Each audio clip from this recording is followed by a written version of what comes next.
주변을 보면은 일찍부터 SNS를 시작한 사람도 있고 이미 체인점을 운영하는 사람도 있습니다. 어떤 사람들은 유튜브를 몇 년째 하고 있고 어떤 사람들은 블로그를 수백 개씩 써놨습니다. 그걸 보면은 자연스럽게 이런 생각이 듭니다. 이제 와서 내가 뭘 한다고 달라질까? 그런데 저는 10년 동안 식당, 카페, 술집 사장님들을 교육하면서 오히려 반대의 모습을 정말 많이 봤습니다. 늦게 시작한 사람이 크게 성공하는 경우가 생각보다 많았습니다. 오늘은 그 이유를 말씀드리겠습니다. 그리고 마지막에는 지금 당장 시작할 수 있는 실천 방법도 알려드리겠습니다. 늦게 성공하는 사람들의 첫 번째 특징은 경험이 많다는 것입니다. 많은 분들이 이것저것 하면 안 된다고 생각합니다. 한 우물만 파야 성공한다고 믿습니다. 물론 맞는 말입니다. 하지만 장사에서는 조금 다릅니다. 늦게 성공한 사장님들을 보면은 그 전에 엄청나게 많은 경험을 합니다. 고깃집도 해보고, 술집도 해보고, 배달도 해보고, 블로그도 해보고, 전단지도 돌려보고, SNS 광고도 해보고, 실패도 해봅니다. 그 당시에는 전부 실패처럼 보입니다. 하지만 시간이 지나면 그 경험들이 하나로 연결됩니다. 예를 들어, 어떤 사장님은 음식은 잘 만들었지만 홍보를 못했습니다. 그래서 블로그를 배우기 시작했습니다. 블로그를 배우다가 사진을 배우고, 사진을 배우다가 인스타그램을 배우고, 인스타그램을 하다가 릴스를 배우게 됩니다. 처음에는 전부 따로 배우는 것 같지만 결국은 하나의 마케팅 시스템이 만들어집니다. 이렇게 말하면 이런 생각도 드실 수 있습니다. 저는 실패만 했는데요. 그런데 실패가 문제가 아닙니다. 같은 실패를 반복하는 것이 문제입니다.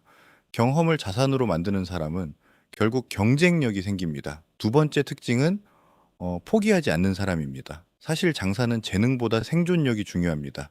많은 가게가 망하는 이유는 능력이 부족해서가 아닙니다.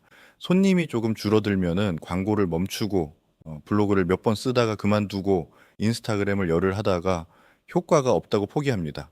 이제 반면 성공하는 사람들은 다릅니다. 결과가 없어 보여도 꾸준히 합니다. 왜냐하면 마케팅은 저축과 비슷하기 때문입니다. 오늘 올린 블로그 하나가 오늘 손님을 데려오지 않을 수도 있습니다. 하지만 내일은 검색 자산이 됩니다. 오늘 올린 릴스가 조회수 300회에서 끝날 수도 있습니다. 하지만 100개의 영상이 쌓이면 알고리즘은 그 가게를 기억하기 시작합니다. 장사는 단거리 경주가 아니라 마라톤입니다. 꾸준함은 평범한 사람도 이길 수 있는 가장 강력한 무기입니다.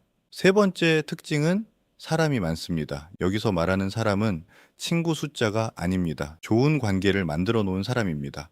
장사가 잘 되는 사장님들은 혼자 성공하지 않습니다. 손님과 관계를 만들고, 직원과 관계를 만들고, 주변 사장님들과 관계를 만들고, 온라인에서도 관계를 만듭니다. 그래서 새로운 정보도 먼저 듣고, 협업도 먼저 생기고, 소개도 계속 이어집니다. 장사는 결국 사람이 가져다 주는 기회의 사업입니다. 혼자 열심히 하는 것보다 함께 성장하는 사람이 훨씬 빨리 성장합니다. 여기까지 들으면 이렇게 말씀하실 수도 있습니다. 저는 하루 종일 주방에 있는데 그런 걸 할 시간이 없습니다. 맞습니다.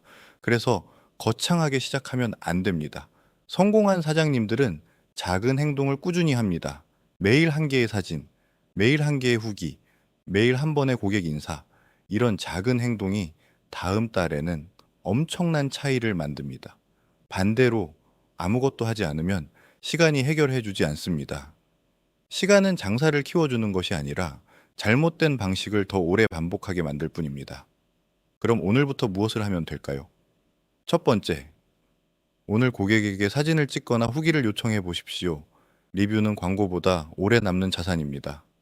두 번째, 가게의 강점을 한 문장으로 적어 보십시오. 우리 가게는 왜 와야 하는가? 이 질문에 10초 안에 답하지 못하면은 손님도 기억하지 못합니다. 강점을 찾아서 뾰족하게 홍보를 해야 손님이 찾아옵니다. 세 번째, 매일 30분만 마케팅 시간을 정하십시오. 음식 만드는 시간과 마케팅하는 시간을 분리해야 합니다. 맛있는 음식은 재방문을 만들고 마케팅은 첫 방문을 만듭니다. 첫 방문이 없으면 재방문도 없습니다. 제가 10년 동안 수많은 식당, 카페, 술집, 사장님들을 만나면서 확신하게 된 것이 하나 있습니다. 늦게 성공한 사람들은 특별한 재능이 있었던 사람들이 아닙니다. 수많은 경험을 버리지 않았고 포기하지 않았으며 사람과 관계를 만들었고 무엇보다 꾸준히 자신을 알렸던 사람들이었습니다. 지금 장사가 어렵다고 해서 늦은 것이 아닙니다. 늦은 것이 아니라 아직 제대로 된 마케팅을 만나지 못했을 가능성이 더 큽니다. 장사는 만만으로 되는 시대가 끝났습니다. 이제는 좋은 가게가 아니라 알려진 가게가 선택받는 시대입니다. 좋은 음식 위에 마케팅이 올라가야 매출이 만들어집니다.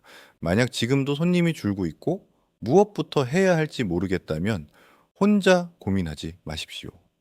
가게 상황에 따라 필요한 마케팅 방법은 모두 다릅니다.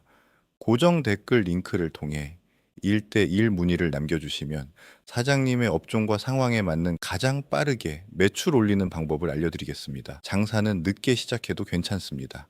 하지만 마케팅을 더 미루는 것은 가장 비싼 선택일 수 있습니다. 영상 봐주셔서 감사합니다.